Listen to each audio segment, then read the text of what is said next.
I heard a clip. Oh, there it is. There it is. All right. Hangout is on air and on live and yada, yada, yada. Hey, everybody. What's going on? Aunt Pruitt here. Hope you're doing well.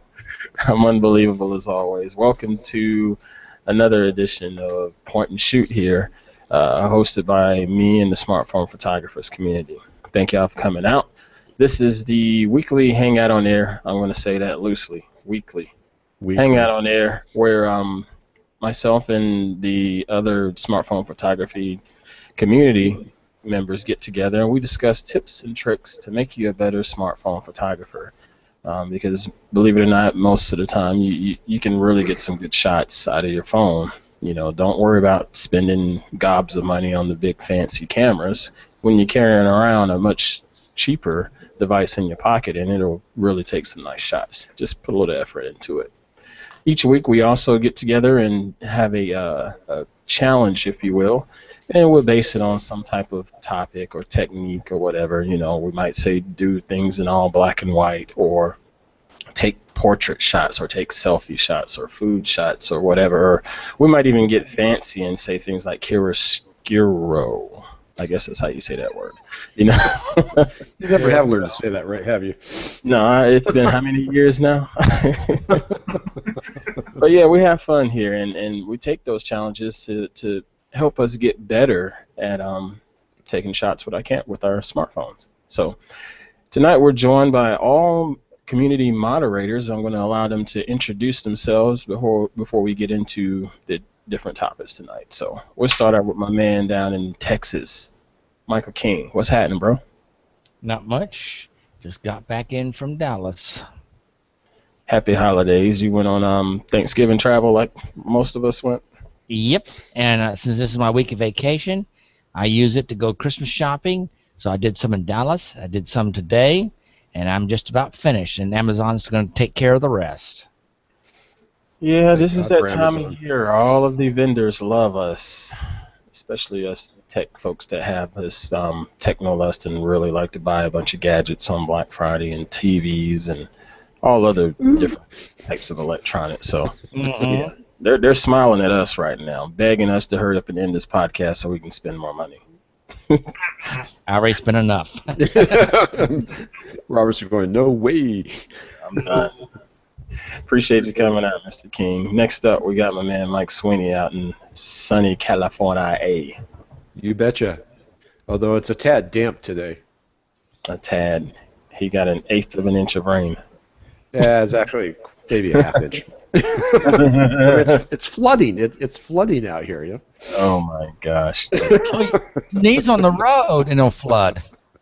Just killing me. Killing me. Yeah. But it's fun to be here. So. Good. Appreciate you being out here, bro. Next up, Mr. Robert Knight up in Ohio. It's cold. Cold.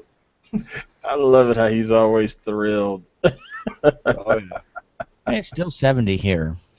Shut up. It's good to be back. It's been a while. Yeah, we haven't seen you in a little while, and I'm always glad to have you here. All right, so let's get into the challenge, if you will. We posed a challenge last week because I actually won the previous challenge, and I had no idea. Rigged. Yeah, it was rigged, but we're not going to tell everybody that.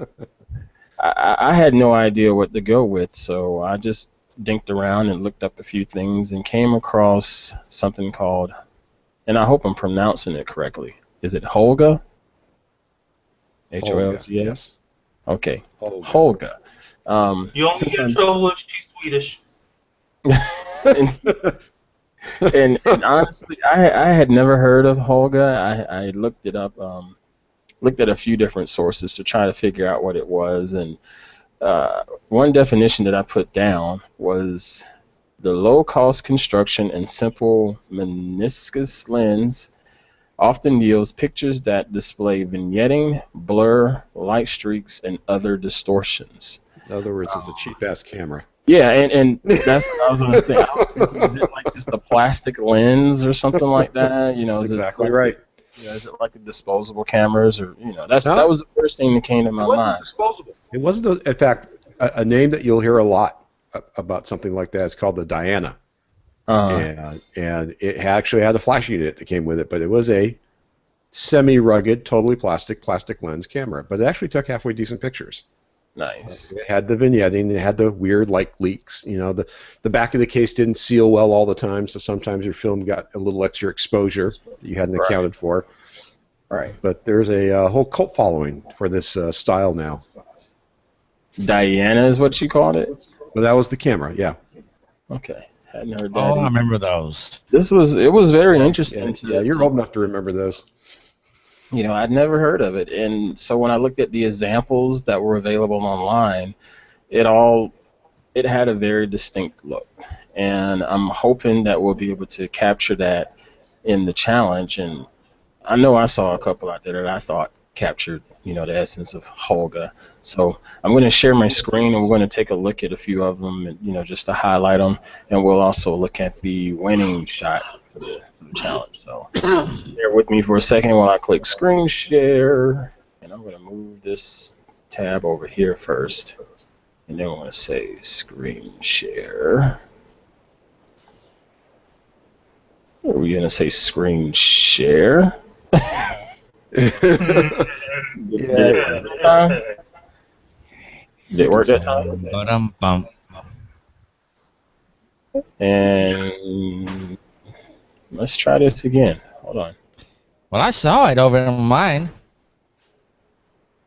Let's try this again. Hold on. Well, while you're fighting around with that, let's see here. Let's see if I can do screen share. There we go. Mine worked. Of course, you're on a Mac.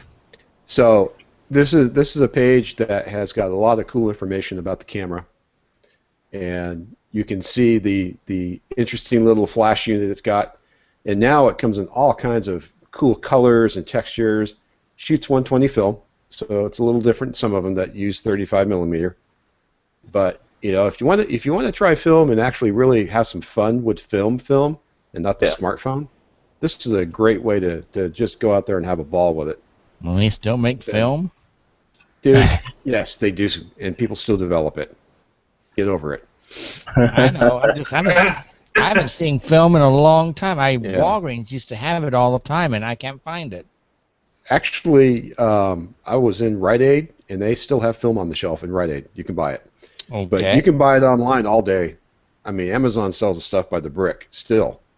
I've seen film just passing by in Walmart, and it always looks like the 35 millimeter. I've never seen anything more than that. But then the 120 you can get from camera stores, Amazon. There's actually a lomography website that you can buy the film at, and you can buy custom film from them. But this is what it's all about. You can see across the top, some sample prints like you were talking about with the vignetting and the weird streaks and whatnot. Anyways, onward. All right. Well, I think I got my screen share working now, and we're gonna take a few shots, and we're gonna pick on people a little bit, and we're gonna give them a pat on the back and so forth. But that's the point of our community, is to try to point out things and help people get a little bit better at it. This one here from Michael K. Pate. I believe he just got a new phone. Yeah, he did. He got the Nexus 6 here. This one I thought fit as in a holga shot. I thought it would have been a little brighter from a overall, but it's got the vignette and he's got those weird color streak thingies coming in there. Do you agree? Disagree? Did he get lucky? Is this really holga? No. Not holga. Why say no? The vignetting on a holga or lomography isn't quite as well defined unless you go out of your way to do it. Okay. It's a lot more graduated from the corners. Okay. Mm-hmm. And so honestly, let's just say, had this been cropped down to where you didn't see the corners as much? No, you need the corners, but not that dark. It's not black. Uh-huh. The other thing is part of the deal with this, and this is where the art comes into play, is you learn what the camera does. So you learn about the streaks that your camera makes, and then you incorporate those into your image as an element. Okay. I don't see where this light leak is an element. I'm sorry, I don't. Mm-mm. Your thoughts, Mr. Knight? It was a try, but as Sweeney was saying, I don't think he quite captured it. It's looking at some of the other images that I saw. This one was too perfect, I guess you could say, in the editing style that would have adopted the holga look. Okay. So this was too right. So, basically. I would use the word contrived. so basically, the argument with holga is because it was sort of an imperfect lens, and I guess you can say, I don't really want to say contraption. Camera. Well, it's an imperfect camera. Yeah, so you were going to get some imperfections in your shots, and this here almost looks like staged, maybe. Yes, that's probably a better way to put it. Yeah. Okay. All right. So let's look at another one here. Actually, I didn't want to look at that. I wanted to look at this one from the same person. And this is from Nicole H. She's a very, very, very solid shooter here, using an S5. Pixel Express reduced the saturation, increased the exposure, and applied a Kim Berm filter / horizon. All right, so she did all of this on the Pixel Express app. Now, again, we still have that little color bleeding over into it. There's not any vignetting that I can see. That's the big thing. But this one, again, I like how it's bright. We love Nicole, but I think she missed the mark on this one. Close, but no cigar. Okay, why close but no cigar, Mr. King? Again, if I can understand, there's not really that vignetting. It's it just doesn't look like it should. You know what this looks like? I'll tell you what this looks like. This looks like something out of my first days in my photography class when we were trying to figure out how to load the film onto the film reel without exposing it by mistake. That, or no, it looks like. Well, I mean, think about it. The exposure's too even all across the board. Yes. There's no vignetting. There's no streaks. You've got the light leak. Yeah. But it doesn't really do much for the image for me.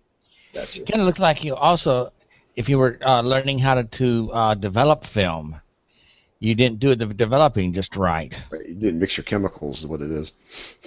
Right. Now. Fun memories. Yeah. I probably have some pictures still that look like that. Now this one here, this is from somebody that's actually here tonight on air. You know. Now I looked at this and I thought it was a beautiful shot. I was looking for the whole rainbow effect and whatnot, but I get it though from the aspect of how the vignette and sort of bleeds a little bit. Right? Well, it bleeds, but so the rainbow isn't necessarily something that happens all the time. Uh-huh. And excuse me, personally, I'm not a fan. But what does happen a lot of times is the exposure will shift. Okay. So what I tried to get here was a overexposure of the highlights, but with a crappy lens, you're still going to get the fall off on the edges. So you've seen an Instagram where you've got the shot where the center seems to be a bit brighter. Yep. That's what they're trying to do, or what they're trying to emulate. Okay. So right here, it's a lot brighter, a little more exposed. Is what you're talking about? Almost to the point of overexposure. Yes. All right. I like the fact that it was off center too. Yes. Again, like Sweeney always does, he nails it. Nice having fanboys. This was the Hipstamatic, I see. Yep. Now, are you familiar with that? Well, I can. From what I remember about Hipstamatic with the community, that is you guys thought it did a little too much to your shots. Is that why you pulled it out for this particular challenge? That's exactly why I pulled it out. Okay. All right. You know, it's Yeah. almost like it sort of overdid some things, and it's like, Well, you know, but that's what holga does. I mean, Yeah. Yeah. all right. and for those that don't know what the Hipstamatic is, it is a camera emulator. So when you look at the screen of the camera, it looks like you're holding a little old school camera with a little square picture in the back. But its claim to fame is that you can pick a film out of a cadre of films that they have, and you can choose a lens, and you can mix and match. And they all have different end effects on your picture. So part of the struggle with Hipstamatic is learning how all this stuff works together so you can find what you're most comfortable with. That's arguably the downside of this particular app, is it's got a bit of a steep learning curve to really use it effectively. So you got all of these moving parts essentially, and you got to figure out how to You got to figure out which ones you like and how to mix it up so you get what you want. And unlike some other post processing, when you take that picture, you're done. There's no clean original to work from. So if you're taking that once in a lifetime shot, this probably isn't the app you want to try. Interesting. It's for the one. That's Jenny for the ones you want to just play around with. And Precisely. and if you don't care, if you get where you want it right off the bat, great. If not, great. And no loss. Right. But, if you're trying to get that one family shot where the kid's blowing out his first candle ever, then I wouldn't try it with this app. No. I will use a tried and true app. Now, I want to take a minute and look at some of these that have that crazy rainbow effect in them. Whoops. Like this one here. Now, all I see here, I don't necessarily see holga. I just see lens flare. Yeah. Yeah, No. I see the lens flare. That's about the best. Holga's kind of hard to really properly emulate all the time. But it can be done. But yeah, this one, there's no vignetting. You just have lens flare. No. J.J. Abrams' favorite, lens Right. flare. Yeah. Go back to the selection, if you would, Ant. Ouch! Dang it. Now, no, not that one. But I've got two others that you can pick from, and they'll work equally well. So you've got the guy with the gator, and you got the skateboards, just 2 rows down. Pick one of those, because I did both of those about the same way. There you go. All right. So this kind of falls into the holga category. You've got vignetting on the right-hand side. You got slight overexposure in the center. There's a bit of a scratch texture to it, but I've got the light leak going on the left-hand side that everybody seems to like. Perfect. Right there. Yeah, that's where the little bit of orange is coming from. Yeah, because the vignetting is not really that defined. You'll see it, but it's not really overly defined, like some people are trying to imitate it. See, I can't really see any vignetting on this one. Well, I guess right here, but then again, that just sort of looks like shadow in general. Right there. It's there, but it's subtle. I'll be the first to admit it. Okay. All right. And think about it. If you got vignetting and then you throw a light leak, what happens to the vignetting? Well, it blows it out, right? There you go. Well, another question. Is there a certain tonality, I think I'm using the right word, where when we're looking at, okay, let's go back to a couple of challenges. Was it, what was it called? Was it the dual tone? No, what was it? Well, the duotone? It wasn't dual tone. It was, what was that challenge we did? Split tone. Split tones, yes. And you notice how a couple of our examples back then tend to have like a sepia tone. Yep. And you said that's not the right way to go about it. Is there a certain tone that you're going to expect from a holga shot? No. The films are all different. Okay. Certain films will have a different tone, but if you're shooting Kodak versus Fuji versus something else, it'll all have different tonalities. Mm-hmm. The one thing you would expect is a somewhat contrasty image. So the darks are going to be kind of blocky and chunky, and the whites will tend to go kind of blown. Okay. Yeah. Gotcha. The holga and that type of camera wasn't known for precise metering. Right. So it's kind of, you're dealing with the latitude of the film and how well it can work. When you took a This is picture, kind of cool. you just took a picture and hoped. And hope for the best. Now this is Right. kind of cool. Now this is we're going to start looking at some of the top vote getters here, and this is from Joseph Sugbier. I hope I'm pronouncing your name correctly. Probably not, so we're just going to call you Mr. Joseph. This was with, I believe he uses a Nexus 5. Doesn't say here. Yep, he does use a Nexus 5. GE. Interesting. This one here, I really enjoyed, because it actually, to me, it looks like it's giving us all of the different elements of holga. And it's got a story. Here, and it has a story. They're walking in the rain. Got the light leak, slight vignetting going on over here. Yep. It sort of looks like it was a little grungy. I know it's not a grunge filter on it, but it has sort of a grungy look on it. Retrolux and Snapseed. Yeah. Retrolux, there you go. Yeah. I might have cranked up some grain on it, but that's just me, because film shot in this kind of low light would be really kind of chunky. Mm-hmm.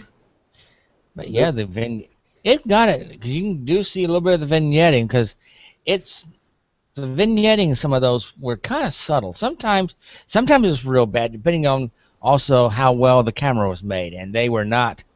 There was never they were not a set spec. They just threw it together.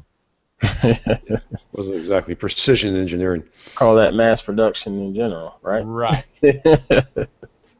Assembly line construction at its best.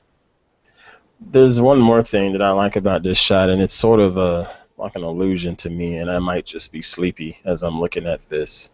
Let me point here. When you're looking at this spot here on the shot, at a glance, it almost looks like a light rail. If you like in big cities where they have the trains just sort of going through town. That sort of looks like a little light rail to me, but then when I look at it again, I say, oh, there's the reflection of the building here. So that is actually part of the building there. Yeah. But I just thought that was really cool, because this line just sort of leads down the road, and as it's leading down the road, you see this little figure here off in the distance. Really, really did like this shot, Joseph. Really liked it. Is there anything you guys would have tried to do differently with this shot? What about you, Mr. Knight? I really actually enjoyed the shot.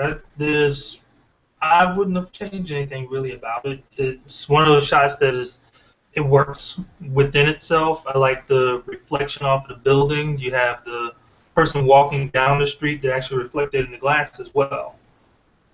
So it had a lot going on, but you were able to follow it, and it didn't seem like it was just clutter. It was very well taken. Yeah.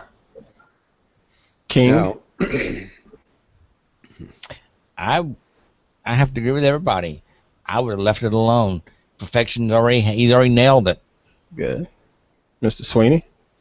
I want to point out an interesting dynamic he did. I hope it was intentional, but if not, take it anyways. Damn right. What's that? So if you look at the image, you got diagonal lines on the top leading down to the lower right. So top left, lower right. Yep. But you got diagonal lines from the lower left leading to the upper right. And right where they intersect is where that person's at. Person is. Uh-huh. That's well done.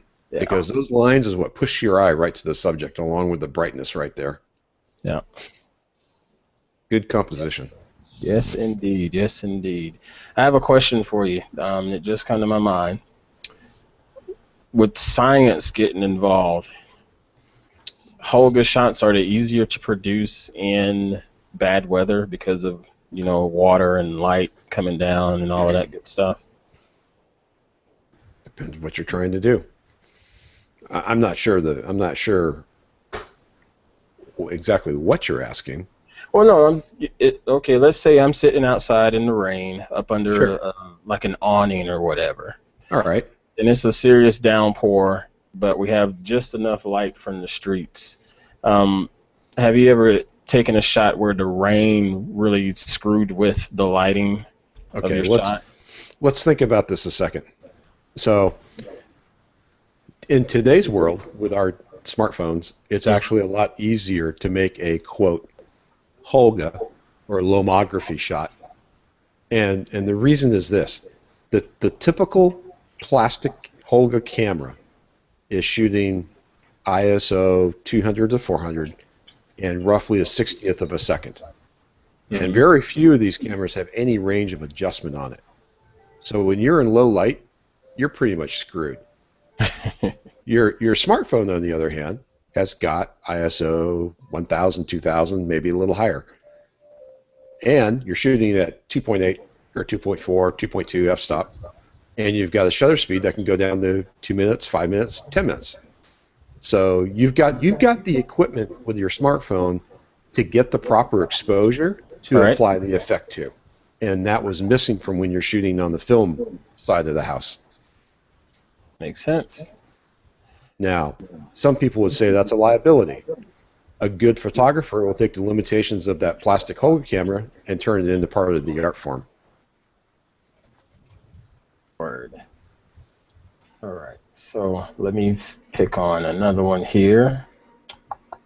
We won't get to the winner just yet. I wanted to look at one from my man Tim McCusker. Yeah, you're having too much fun. I like this shot. Oh, I went back. Sorry. But this is from Tim McCusker, and Tim he's very active in our community here. You guys, I don't, this picture wants me to lean over. It's almost like it's on its side. Yeah. It does look like it should have been flipped. Maybe what do you call it? 90 degrees to the right. Yeah. But I see the house in the background, so I know it's oriented correctly, but it just makes me want to turn my head, which I'm not sure I like. All right.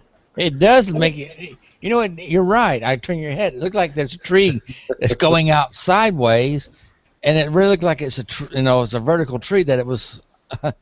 It's kind of interesting. That's all. It's interesting. I'm not sure it hits the holga mark, but it's definitely an interesting picture. Right. That was the thing. It got me with the flare, and I like the warm tone of it. But yeah, but see, plastic holga lenses don't flare like that. Mm-hmm. That flare that you get is from the aperture. Right. Yeah, I mean, you may get some really bizarre color combinations from the plastic lens, but not so much a flare like that. They don't flare like a glass lens does. All right, so now let's go here. Unless you're Abrams, everything flares. I haven't seen. So y'all keep talking about J.J. Abrams and this. Is this Star Trek? Watch Star Trek. Watch Star Trek, man. Every other scene's got lens flare coming across the screen. Really? Well, see, I never saw that flick. That's okay. Go look at the trailer of Star Wars. There's one piece it already has with the Millennium Falcon fighting TIE fighters. Oh yeah, with lens flare, and it's big time. Wow. See, now I got to go back and look because I didn't notice it. Dadgummit. I'll look though. All right, let's take a look at the winning shot, and then we'll go from there. This is from my man Patrick Van Dyke. Patrick is a fairly new community member here, and he uses an HTC, I think. I thought he uses an HTC. Pretty sure he does. I think he uses an HTC M8. And from a comment standpoint, Snapseed edits and pixelers, express and overlays. I think this nails it myself.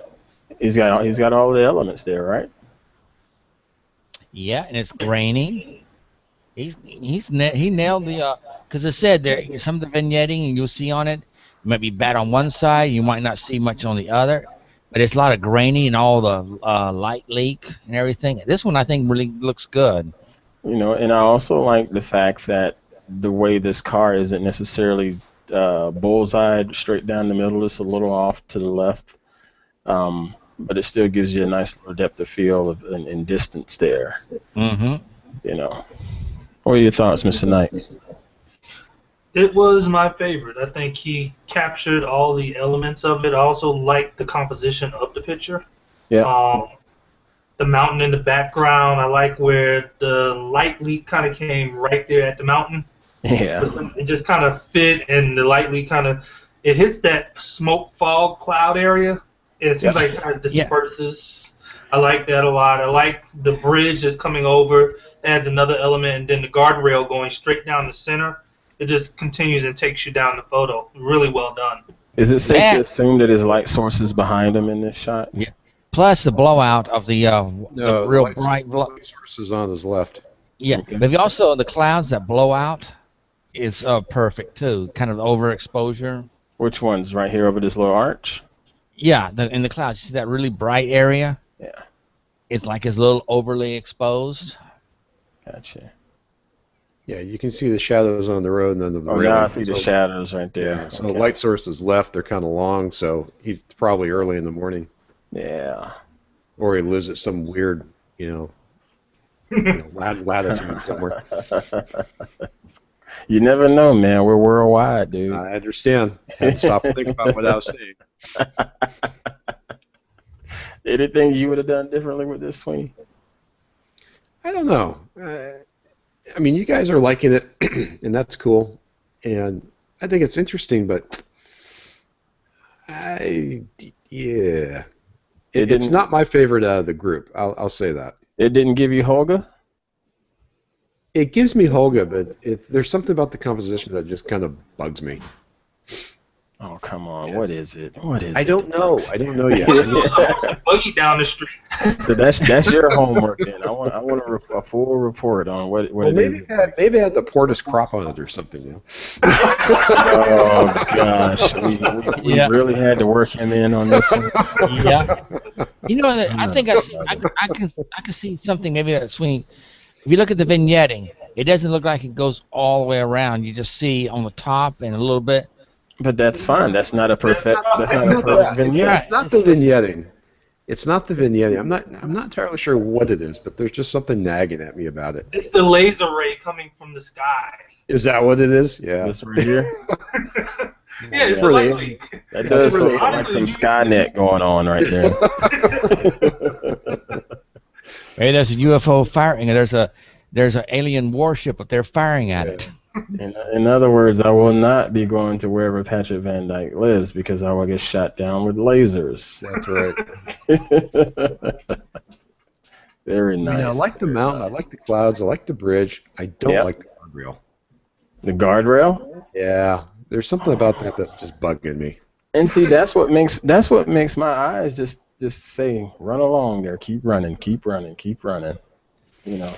on swimming. Maybe it's superfluous. The bottom part of the guardrail was coming out of the corner instead. So it's coming out right there. This is something where I'd have to play with the image a couple times and kind of see what it is that bugs me. Maybe, as you said, maybe the Portis crop. Yeah.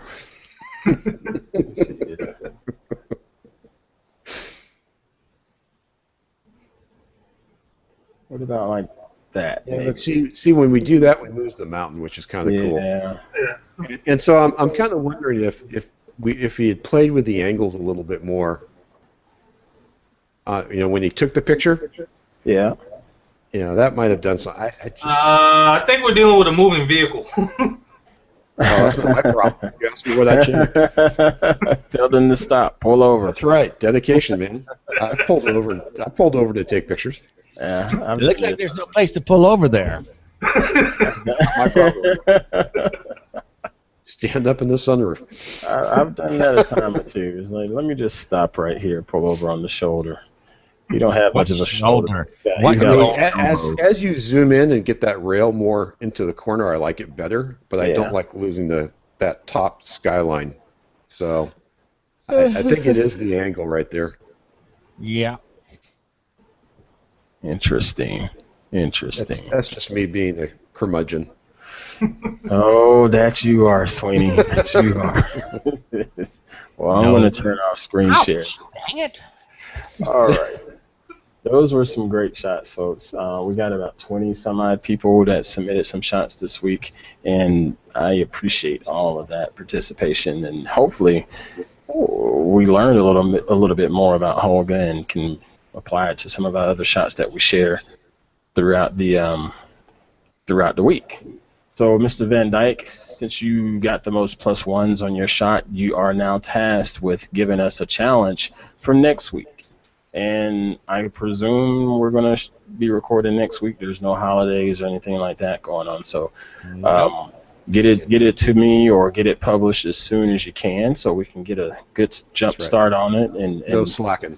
be ready to go. If you're having issues with trying to get it published, just let me know and I'll publish it on your behalf. That's what I tend to do anyway. So, but congratulations. All right. So my screen is now off. Let's Mr. Sweeney, let's talk a little bit about the iPhone that you have and HDR. iPhone. So, Apple's got HDR built in, and as you've probably heard me say once or twice before, it absolutely sucks. I don't know who the programmers are that put it together, but they need to be taken out back and have a good talking to. I think you're a little too kind there, Sweeney. Jeez, man. So, let's talk about what HDR really means. High dynamic range. So what you're trying to do is you're trying to get your camera to emulate what your human eyeball can do. Your eyeball's got 14, 15, maybe 20 stops of latitude, light to dark. Right. Your phone has got maybe 5. A DSLR's got maybe 10. All right. And so where you run into problems is like at Christmas time, where we all have these really cool, bright, shiny little lights all over your house, but they're little small pinpoints of really bright light against a very dark background. And when you try to take a picture, one of two things will happen. You either get a really dark picture and you can't see anything, or the camera wigs out and it's trying to expose somewhere in the middle because it can't make up its mind what the subject really is, and you get this muddy gray mess of overexposed darks and really overexposed pinpoint lights. And let's see if I can actually screen share what I got here. Maybe. No, this might actually work. Let's see if I can do this. And you should see my Lightroom. All right. So There we go. what I did, and what you can do, is you can use a manual camera app. Now, the one I happen to use is called Manual, but there's also Manual Cam, and there's a few others. And what these allow you to do is to override the brains of the phone and say, nope, I know exactly how I want this picture taken. You're allowed to set the shutter speed. You're allowed to set the ISO. You're not allowed to set the aperture, which is fixed. In my case, 2.2. So what I want to do is I want to expose from dark, where I can get those pinpoint lights, to bright, so I can backfill in the shadows as much as I want when I'm all done. And as I scroll, you can see I've got really good exposure on the lights, and then it starts getting a little brighter. This is typically what people would see, like way overexposed, and that's my final. And I went that bright so I could actually start picking up the grass, the driveway, details in the door, all of that. Once you've got these 4 or 5 pictures, you can load them into Photoshop. Photoshop has actually got a little script that will run, and it will automatically blend, and it'll actually merge and blend those layers together into an HDR, where you can actually pick and choose how bright, how dark, how you want everything done, and come up with a really cool picture. Now, let's see here. What I need to do It's nicely done. is go here. I haven't been in Lightroom all week, man. I feel bad about it. Well, so it goes. Let's see here. Now, that is let me see. That's a final image. And you can see I've got good color tone. You can see all the lights in the pinpoints. You can see all the little details. You can still see some of the shadow detail. Yep. And on this particular image, I actually figured out a way to get rid of the white LED lighting and make it more of the same color palette as everything else. Yeah, like a regular bulb. Yes. That's what the color looks like now. It looks like a regular bulb. So that's actually a selection in Photoshop that I feathered out the edges on really hard, and then applied a orange filter to it, which took the white, flipped it to kind of a yellow-orange, and then I adjusted the opacity or how dark it was, basically to my taste.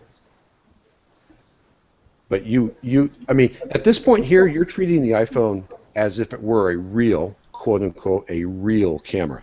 And the point I want to make to people is you can treat it that way. It will work that way if you put in a little bit of time and effort. Now, the biggest difference is between shooting with like a DSLR, and I'm trying to get screen share off, and the iPhone, is to do this type of shooting with the iPhone, it had to be locked into a tripod. No two ways about it. My last exposure was about 2.5 seconds long. Wow. Yeah, you got to be perfectly still. Got to stay perfectly still so you can align those images. Well, I did the same series of shots with my DSLR at ISO 3200, and I was able to hand hold it at a 60th of a second, 40th, 30th, 15th, and work out just fine. So, you got two tools to do the exact same thing, but because of a couple subtle differences, one takes more work to set it up, the other you can kind of shoot on the fly, which is a bit of a role reversal for the iPhone, typically, or any smartphone. Yeah. But Sweeney, what gets me is the whole argument about your smartphone versus a quote-unquote real camera.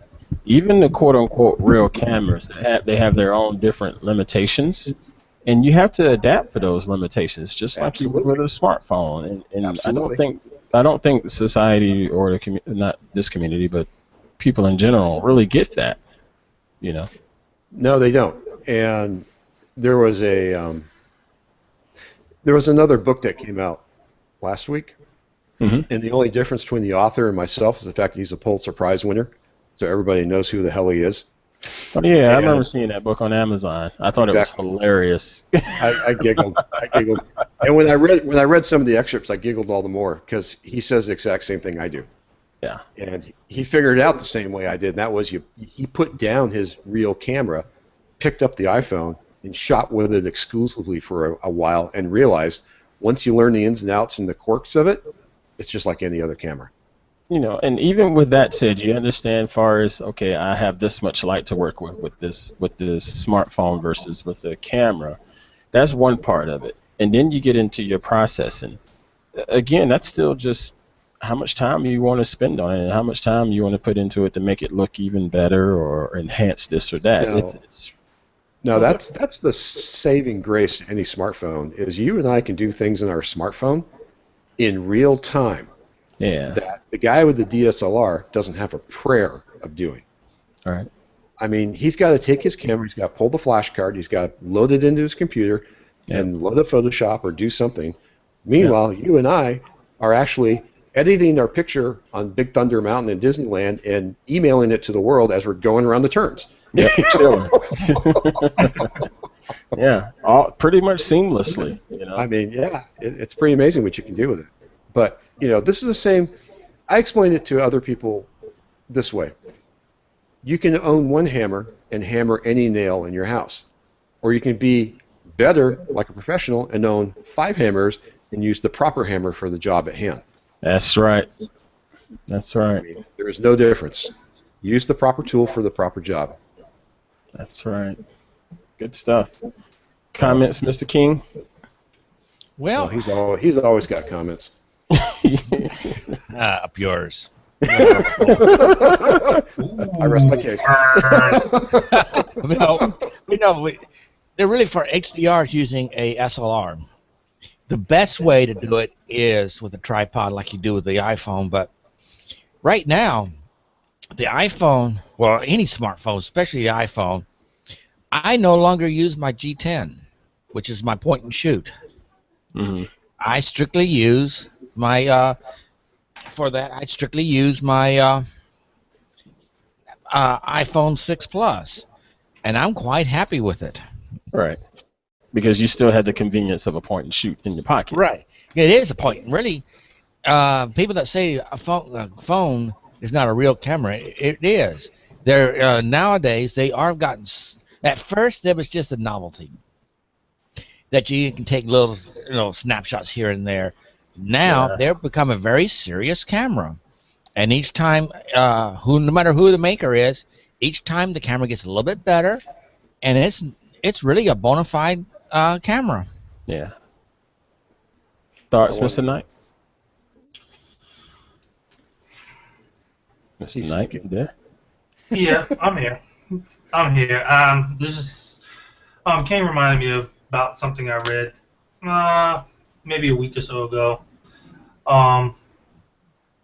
What I want people to understand is your smartphone is not a DSLR.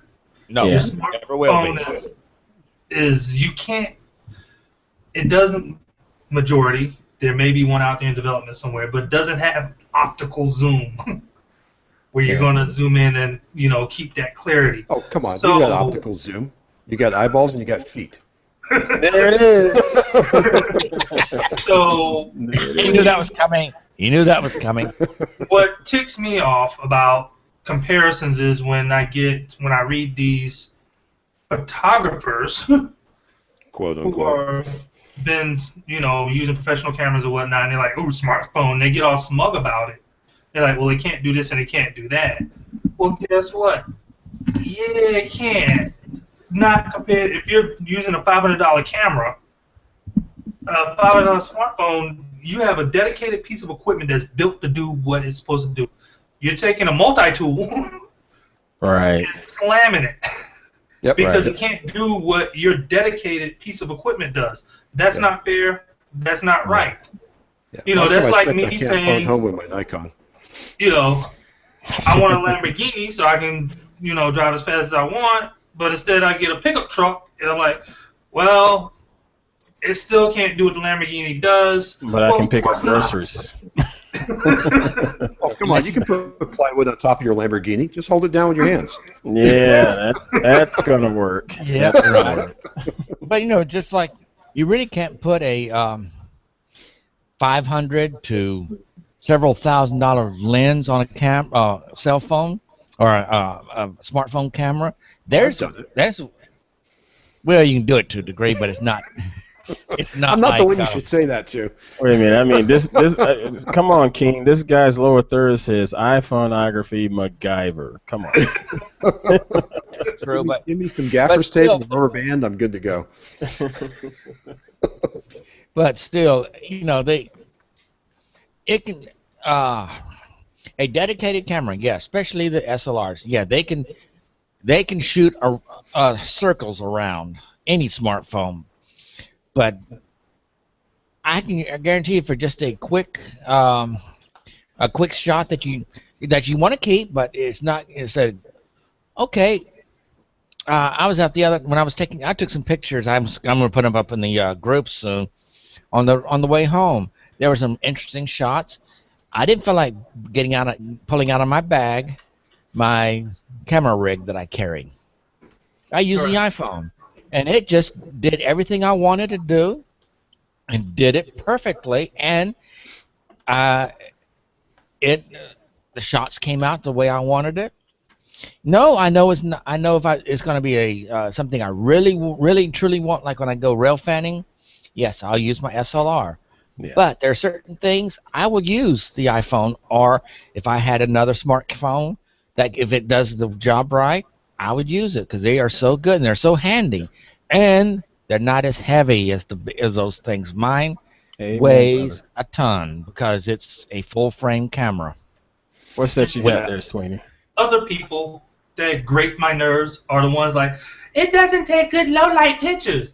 Well, stop trying to snap pictures up in the club. You wouldn't take a point shoot and try to snap pictures up in the club. Why are you trying to do it with a smartphone and expect a good picture? Actually, those last pictures were low light, and I shot them at ISO 200, which reduced the noise. Right. Again, you find a way around the limitation. Exactly. Yeah. But so that you got. What I wanted to show you was my secret weapon. There it is. my Mi Photo. Mi Photo. This is an ass-kicking tripod, and I happen to get it in Stormtrooper white, although they don't call it that, but that's what the damn thing looks like. That's what we're gonna call it. Damn straight we are. But it's got a ball head from the factory. It can support probably 30 pounds, so it will work with a DSLR. But Mi Photo has got this way cool adapter for any smartphone. Nice. And the reason it works the way it does is because it's a clamshell. So you can actually, it unscrews and screws back in. Yep. It's got its own little ball head, so it can roll around any angle you want. That's you awesome. You can adapt this on any other tripod. It's got a universal base, and I would highly recommend it. It's about $50, but it's made out of metal, high quality, good stuff. But if you want to be serious about shooting at night or in low light conditions with your iPhone or any smartphone, you need a steady set of sticks or tripod. I call them sticks. Right. Well, to be honest, even on a SLR, if you want to take some low light and you want the best shot. I agree, but when you're dealing with this and a sensor that's the size of a pinhead, you need even more so. The vibration becomes even more of a big deal. So, in fact, when I take low light. What model was your Mi Photo, Sweeney? This is what do they call this? A1350, Alpha 1350. Those are nice. Well worth the money. I pulled it up on Amazon there. It's about $150, I think, for the tripod. That's the next thing I need to get. Tripod. I bought mine at a camera show, so it was a little discounted. Mm-hmm. Mi Photo, $189. All right, but it's hard to argue. Yeah. And you guys was talking about zoom earlier. I bought a telescope lens. I believe that's what they call it. Mobile phone telescope. Telephoto. Well, now you got it. This thing is from some Chinese company that's sort of no name, or I don't even know if it has a name. Didn't quite translate. But but I like it so far. It's an 8x zoom on it, and I wanted to ask you, when you've done your telephoto shots, what type of zoom lenses were you using? I've got the Moment 60 millimeter. That's right. Moment. And I've got my 60 or 90 millimeter telescope. Holy moly! Good grief! Didn't you have some lenses too, Robert? Yeah. What did you get? Well, let me do a screen share here, and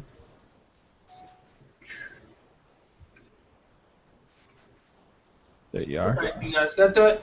All right, so this is one of the first photos taken with my newest edition, the replacement for my Note 2. I got the 1+1. Woo! Nice. And, stock, it has a 13 megapixel camera, and I went and pulled up the XF data because actually I've never seen, since this is probably the third photo I've taken with the phone. I hadn't really looked at the XF data to see what it says, and it doesn't give you much data. Yeah, apparently. And that's not me. I didn't touch the data. That's just what it puts out. But the exposure is 1/120. It does have an f-stop of 2. And it set the ISO to 100 at this time. But I took this photo using the 1+1 and my new little handy-dandy macro lens that I got off of Amazon. All right.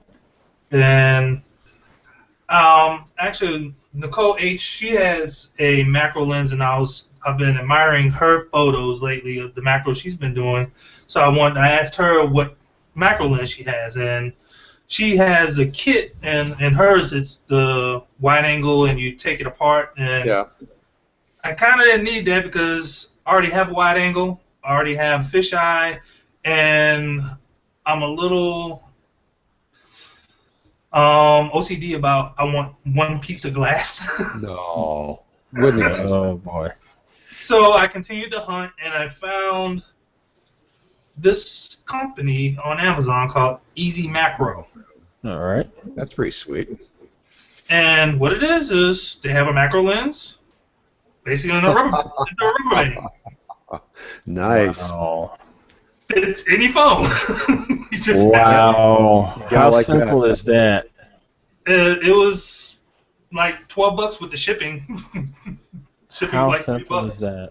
Now, I gotta say, before I went to the iPhone 6, my Olo Clip was a favorite macro of mine. Oh yeah, I remember those. Yeah, but it doesn't fit on my 6 because the camera sticks up a little bit. Now that was the thing with this particular lens that I have is it only fits up to 2.5 inches, and as far as 2.5 inches width on the phone. Okay. And I have an HTC One Max. It's a very, very large phone, like the Nexus 6, and it's slightly bigger than 2.5 inches wide, but I barely got this thing attached to my phone. I bet I Barely can fix that for you with a Dremel tool. Well, and hey, I might do it myself, but then again, I also have that extra little bit of real estate with the sleeve being on the back of it too. So, You do.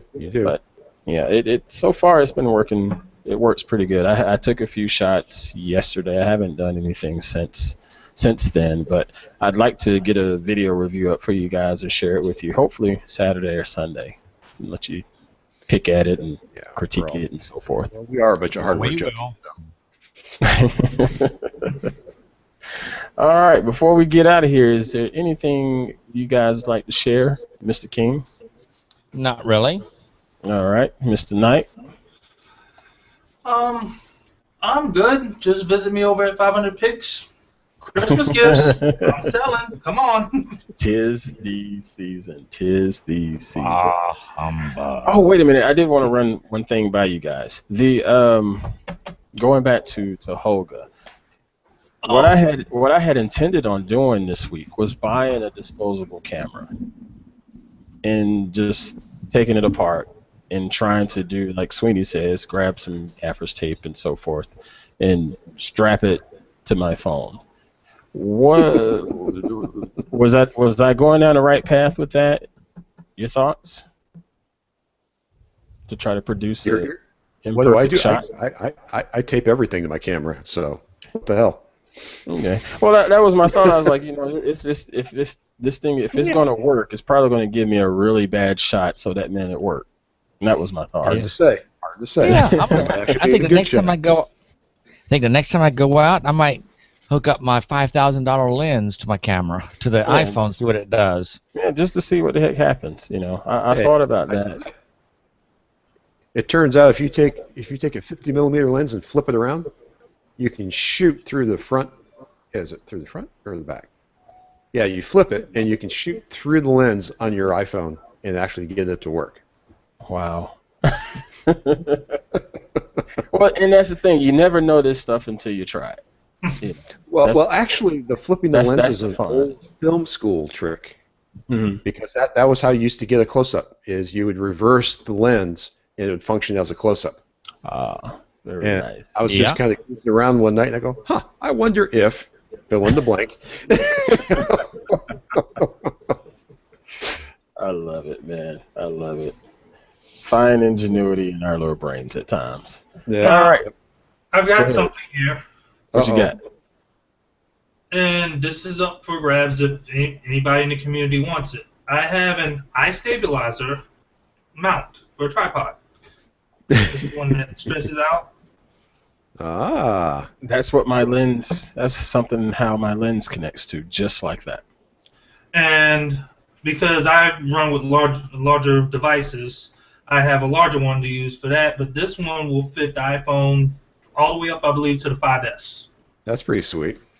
And just contact me in the community and let me know if you have a home for this guy. We'll arrange shipping. It's been sitting on my desk since I ordered a windshield to hold phone for GPS, but this came free with it, but it was too small, so I had to order the larger size. And it doesn't fit my wife's S3 because, well, the phone's too wide. So Yeah. it needs a home. It needs a home. Come on. Free. Hook 'em up. Yeah, I mean, if you go on Amazon and you look for this, it's probably at least $10 just for the adapter itself. Yeah. And it's nice that you can hook those to a tripod. Yeah, tripod. They also make a windshield adapter, so you can screw it right onto that, and you've got yourself something to hold your phone when you're using it as GPS as well.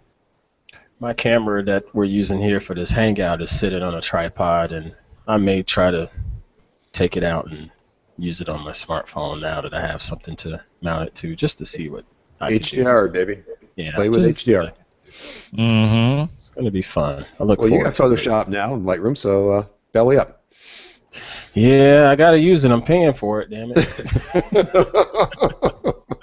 Yeah, better use it. don't let it go to waste. No, That's I right. won't. Yeah, I'm going to have some fun with it. Yeah, I noticed they did an update to Lightroom not too long ago. Yeah, that was right about the time I got it and started having issues because of that update. But it's good now, though. Works now. All right, Mr. King, where can we find you here on this wonderful World Wide Web before we get out of here? But about everywhere you can go, it's Michael King 4023, whether it be Twitter, Facebook, whatever. All right. Appreciate you hanging out with us as always, brother. It's good to see No you. problem. Next up, Mr. Sweeney. Hey, you can always find me at msmedia.me. You can find me on Twitterverse, Light and Images. Find me on G+. Find me on Facebook. Just search for me. And I am playing with these this weekend. Yeah, you went way back. You went way back. I've got 20 of these and some Polaroid film to play with. Oh my goodness. You gonna be walking around like this? You can have your daughters walking around shaking up film? You betcha. Oh man. How cool is that? Very nice. There'd be good a seeing you. challenge. Make something look like a Polaroid film picture. That will be a challenge for sure. Nah. Appreciate you coming out, Mr. Sweeney. No worries. A lot of fun to be here, as always. Next up, and lastly, Mr. Robert Knight. You can find me over at 500pix. Yepper. Robert_Knight.500pix.com. I post the best of my best there. You can also find me on Google+. If you just want to find my About page, it'll be Robert Knight -Tech, TECH. And now I'll let you find me. All right. Well, appreciate you hanging out with us as well, my man. It's good to be back. It's been a while. A little bit. All right. Well, before we get out of here, as I take the headphones off, you can find me here on Google+. Just search for Ant Pruitt, as well as go to Twitter at I Have No Life, as it says right there. It's not spelled the right way, so you have to look there. But as I've always said, if you just go to google.com, put in Ant space Pruitt, it's probably going to come up with some large bald-headed black dude that looks just like me. So there you have it. Also, find me on a new site that I write for, breakingmodern.com, where I am tasked with focusing on smartphone photography. I have a daily column for HTC smartphone users, because it is an HTC website. And we call it Eyewitness, and there's been lots of shots submitted to me from people all over the world that take some great smartphone photographs, where actually our winner from this week, I think I've gotten one of his shots on the Eyewitness column, now that I think about it. Pretty damn cool. And no, it's not rigged, Michael King. Because I know that's what you were thinking. Anyway. No, I'm watching a football game. Yeah, That boy. My buddy Jack disagrees with you. Nice. All right. Well, thank you, folks, for watching this evening. Appreciate the folks watching us live, and we appreciate you guys checking out the reruns for this hangout on air throughout the week, and checking out our community. If you're interested in joining the Smartphone Photographers community, just go to Google Plus and look us up. It's Smartphone Photographers Community, hosted by Ant Pruitt, and click to request an invite. When you select to request an invite, we will do a little semi-background check on you just to make sure you're someone that's going to really fit in our community. I'm going to speak for the moderators here. I don't have time for spammers. I don't have time for looky-loos. This community is about sharing knowledge, sharing tips and tricks to make everyone in there better. We have about 80 some odd members in there now, and it's 80 folks that are really good about contributing and commenting, and we have our fun, but the goal is to learn. The goal is to learn and how to get better at taking good shots with your smartphone. So check us out on there, and you can just check out our general website, and we have all the hangouts there, and we have different features on all of our community members as well. That's smartphone-photographers.com. And whoever has smartphonephotographers.com domain, give me a shout. I'm trying to get that domain, and y'all are not answering me. Okay. Thank you, folks, for watching. We'll look forward to recording next Thursday. We do this every Thursday at about 9 p.m. Eastern Standard Time, maybe around 9:15 at the latest, unless there's holidays or something pre-planned. But we'll catch you guys next week. Y'all take it easy. Peace out.